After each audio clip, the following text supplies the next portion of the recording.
नमस्कार सभी दोस्तों को। मैं रिंकल कामरा अपने चैनल पर आपका स्वागत करता हूं।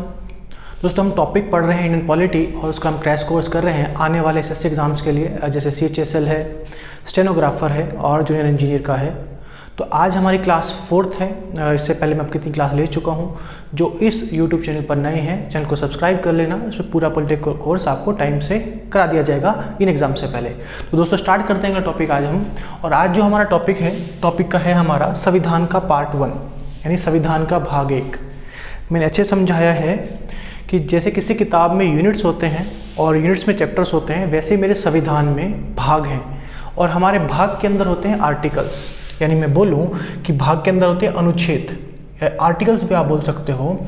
तो संविधान के भाग 1 में जो अनुच्छेद हैं वो हैं 1 से लेकर 4 तक। ठीक है, तो हमको भाग 1 पढ़ना है अपने संविधान का। देखिए, फ़ायदा ये होगा कि मैं कम टाइम में आपको ज़्यादा कंटेंट देने की कोशिश करूँगा कि टाइम से पहले आपका सभी क्वेश्चंस हो जाएं जो कि एग्ज़ाम में आने वाले हैं। अगर मैं आर्टिकल 1 की बात करूं या अनुच्छेद 1 की बात करूं, ये बोलता है India that is Bharat, India जो कि भारत है, shall be a union of state, shall be a union of states। इसका कहने का मतलब है, प्लीज समझना ध्यान से, ये पहली बात जो ये यूनियन शब्द है ये यूज किया था डॉक्टर भीमराव अंबेडकर जी ने। डॉक्टर भीमराव अंबेडकर। पहली बात, यहां से क्वेश्चन क्या क्या बनते हैं। पहली बात कि इंडिया, भारत शब्द का प्रयोग आर्टिकल 1 में हुआ है। वो बोलता है इंडिया जो कि भारत है। अभी आपने सुना भी होगा कि जितने भी हमारे डॉक्यूमेंट्स हैं गवर्नमेंट के, जो इंग्लिश के हैं वहाँ पर इंडिया वर्ड यूज़ होता है और जो हिंदी के वहाँ पे भारत। लेकिन अभी गवर्नमेंट ने तय किया है कि हम हर जगह किस वर्ड का यूज़ करेंगे, भारत का ही यूज़ करेंगे। तो भारत संविधान के आर्टिकल 1 में यूज़ हुआ है। इसका मतलब क्या है, यूनियन स्टेट्स का मतलब क्या है। देखिए, हम संघात्मक हैं, हम फेडरल कंट्री हैं। हमारे यहाँ पर पहले वर्ड था फेडरल ऑफ स्टेट्स। ठीक है, कि हमारा देश में पावर जो होगा सेंटर स्टेट के बीच में इक्वली डिवाइड होगा। लेकिन जैसा कि हम देखते हैं कि पावर किसके पास है, सेंटर के पास है। फेडरेशन 2 तरह के होते हैं। एक होता है कमिंग टुगेदर फेडरेशन, बहुत सारे राज्य इकट्ठे हुए और एक देश को बना दिया। लाइक अमेरिका में 50 राज्य इकट्ठे हुए और एक क्या बना दिया, देश बना दिया। लेकिन इंडिया में क्या हुआ है कि देश ने राज्य बनाए हैं। ठीक है ना, देश ने राज्य बनाए हैं। ऐसा फेडरेशन जो ये हम देखते हैं कि हमारा फेडरेशन हमने कहाँ से सीखा है, तो बोलेंगे ऐसा फेडरेशन कहाँ सीखा है, कनाडा से। हमारा जो फेडरेशन जो कॉपी किया हमने वो कनाडा से किया है, हमने अमेरिका से नहीं किया। अमेरिका में पावर डिवाइड है इक्वली सेंट्रल स्टेट्स के बीच में, लेकिन यहाँ पर पावर किसके पास ज़्यादा है, सेंटर के पास है। तो ये वर्ड किसने यूज़ किया था, डॉक्टर भीमराव अंबेडकर जी ने इसका यूज़ किया था। तो आर्टिकल 1 से क्वेश्चन क्या क्या बने वो हमने समझे कि पहला तो हमेशा इंपॉर्टेंट होता है। तो आर्टिकल पहला बहुत इंपॉर्टेंट है और काफ़ी न्यूज़ में इसलिए है अभी क्योंकि इंडिया गवर्नमेंट बोलती है चाहे हिंदी में डॉक्यूमेंट होंगे या इंग्लिश में डॉक्यूमेंट होंगे, अब उन सब में भारत शब्द का ही प्रयोग किया जाएगा, इंडिया शब्द का प्रयोग नहीं किया जाएगा। चलिए, तो अब हम पढ़ते हैं आर्टिकल नंबर 2। ठीक है, ये क्या बोलता है कि पार्लियामेंट को हिंदी में हम संसद बोल देते हैं। Parliament can establish a new state, parliament can establish a new state. ये बोलता है कि पार्लियामेंट एक नया राज्य बना सकता है। पार्लियामेंट एक नया राज्य बना सकता है। एस्टैब्लिश मतलब होता है स्थापित करना। चलिए हम दोनों में कंपेयर करते हैं। आर्टिकल नंबर 3 क्या बोलता है, ये बोलता है कि पार्लियामेंट, चीज़ों को समझना, can change name of state. Parliament नाम बदल सकता है राज्य का, पार्लियामेंट बदल सकता है। चेंज टेरिटरी ऑफ स्टेट, यानी किसी राज्य का क्षेत्र भी बदल सकता है। कौन, पार्लियामेंट। तीसरा, पार्लियामेंट कैन चेंज या parliament can make a new state. Parliament बना सकता है एक नए राज्य को। अब चीज़ों क्लियर करते हैं। मैंने यहाँ पे लिखा कि पार्लियामेंट एस्टैब्लिश कर सकता है, स्थापित कर सकता है। यहाँ वर्ड लिखा मैंने मेक, बना सकता है। दोनों को हम समझते हैं। देखो, अगर हम बात करें सिक्किम जो है राज्य है वो हमारे देश का हिस्सा पहले नहीं था। 1975 में वो हमारा 22वें राज्य बना था, पहले देश का हिस्सा वो नहीं था। लेकिन अगर हम तेलंगाना की बात करें वो देश का हिस्सा था, आंध्र प्रदेश से ही बना। यानी एस्टेब्लिश का मतलब है जो कि हमारी पहले टेरिटरी नहीं थी और अब बनी है। और अगर मैं मेक की बात करूँ जो थी हमारी, उसी में से एक नया राज्य बना है। तो दोनों में ये फ़र्क होता है। यहाँ पे बोला कि राज्य का नाम बदलना हो, बिल्कुल जैसे आपने देखा होगा पहले उत्तराखंड नाम था, सॉरी उत्तरांचल नाम था 2007 में, अब उत्तराखंड बोलते हैं उसको हम। ऐसे ही यूपी का नाम सेंट्रल प्रोविंस होता था, मद्रास हम तमिलनाडु को बोलते थे, कर्नाटका हम मैसूर को बोलते थे। कि पार्लियामेंट ईजिली किसी का नाम बदल सकता है, पार्लियामेंट टेरिटरी चेंज कर सकता है, किसी राज्य को घटाना है या बढ़ाना है, उसका एरिया कम करना है, तो चेंज कौन करता है? क्वेश्चन नंबर तो यही बनता है कि कौन करता है सारी चीज़ें? ये पार्लियामेंट ही करता है। अब चीज़ों क्लियर करते हैं। देखो हमने पढ़ा है अगर संविधान में कोई भी संशोधन करना है, ध्यान देना, अगर हमको संविधान में कोई भी संशोधन करना है तो आर्टिकल 368 बताता है कि कैसे आप संशोधन करोगे। बस सुन लीजिए, मैं इसको डिटेल में बता दूंगा। आर्टिकल 368 कन्फर्म करता है, ठीक है। नेक्स्ट अगर हम बात करें, लेकिन इस के लिए आर्टिकल 368 की जरूरत नहीं है। अगर आपने देखा हो जब तेलंगाना बना था तो हमें कुछ भी जरूरत नहीं पड़ी थी किसका? अमेंडमेंट करने की संविधान में। अभी आपने देखा होगा कि जम्मू कश्मीर को एक यूनियन टेरिटरी बनाया गया। यहाँ पर हम केवल स्टेट ना लिखकर यहाँ पर लिख सकते हैं यूनियन टेरिटरी भी बना सकता है। जम्मू कश्मीर को एक यूनियन टेरिटरी बनाया गया, ठीक है। तो किसने बनाया? पार्लियामेंट ने बनाया। लेकिन आपने नहीं देखा होगा, कोई भी संविधान में अमेंडमेंट नंबर नहीं देखा होगा, क्योंकि उसको आर्टिकल 368 से अमेंड की जरूरत नहीं होती है। सिंपल आर्टिकल 4 में लिखा है कि आर्टिकल 2 और आर्टिकल 3 जो भी संविधान में इनमें इससे चेंजेस करने हैं, इसको केवल सिंपल मेजोरिटी से किया जा सकता है। किससे किया जा सकता है भाई? साधारण बहुमत से। किससे करेंगे हम चेंज इसको? साधारण बहुमत से। साधारण बहुमत का सिंपल ये मतलब होता है, मान लो अभी जैसा हम जानते हैं हमारी राज्यसभा में 245 सदस्य हैं, लेकिन जिस दिन कोई नया राज्य बन रहा है उसको वोटिंग के लिए केवल 230 आए हैं और वोट भी 230 नहीं की है, तो इसका 50% कहलाता है कौन सा बहुमत? साधारण बहुमत। तो क्वेश्चन बनते हैं कि ये करता कौन है? पार्लियामेंट। किस बहुमत से करता है? सिंपल मेजोरिटी से। और इसलिए इसको 368 से अमेंड करने की जरूरत नहीं होती है। अगर कोई अच्छा क्वेश्चन बनता है हमारा तो ये पूछ सकता है 368 से अमेंड करने से क्या राज्य बनता है, तो आप वो स्टेटमेंट रॉन्ग होगी। नोट नेसेसरी, आर्टिकल 4 से ही हम सिंपल मेजोरिटीज को चेंज कर सकते हैं। तो ये हमने आर्टिकल 1 से 4 की बात की। अब देखिए हम कुछ और बात करते हैं।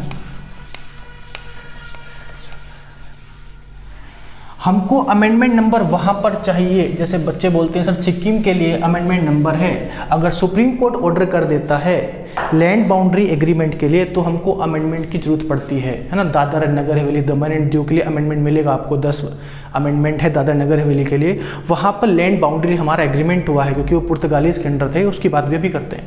अब देखो ध्यान से, अभी हम एक पढ़ लेते हैं इसी के अंदर कि राज्य कैसे कैसे बने हैं। थोड़ा सा मैं आपको बता देता हूँ। देखिए एक सबसे पहले कमेटी बनी थी धर कमेटी। धर कमेटी या धर समिति भी आप इसको बोल सकते हो।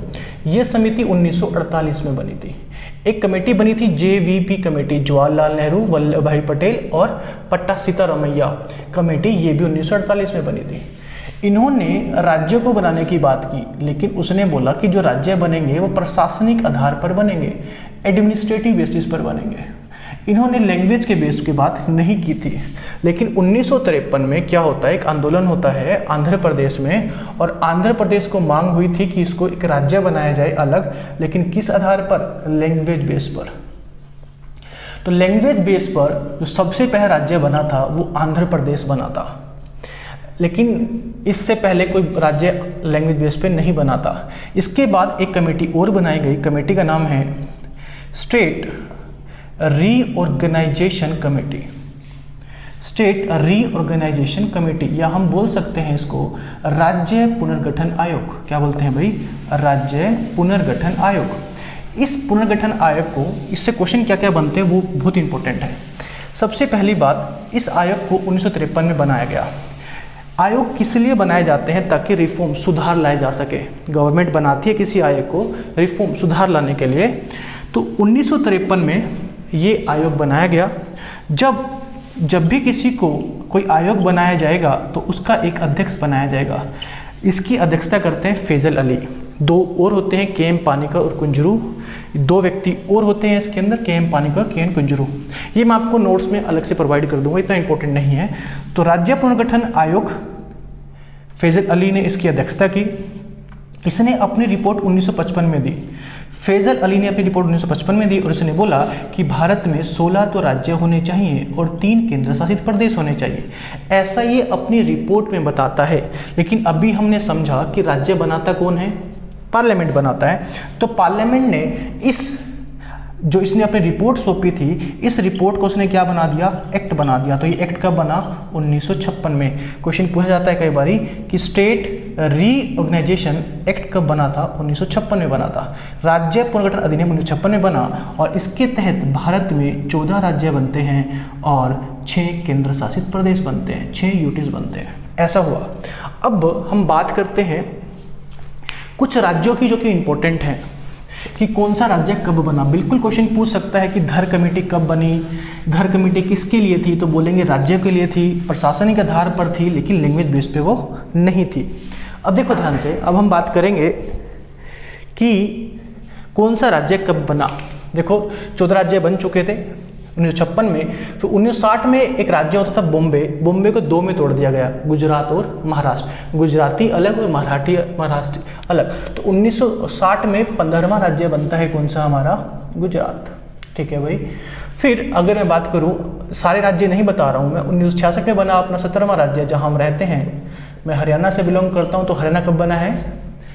17। अपना कोई राज्य अगर कोई एग्जाम देना चाहते हैं तो अपना, मैं वैसे पूरी डिटेल आपको नोट्स में दे दूंगा। अभी क्रैश कोर्स से हम सब बातें नहीं कर रहे हैं। जितना एग्जाम के लिए सफिशिएंट है वही आपको यहाँ पर मिल जाएगा।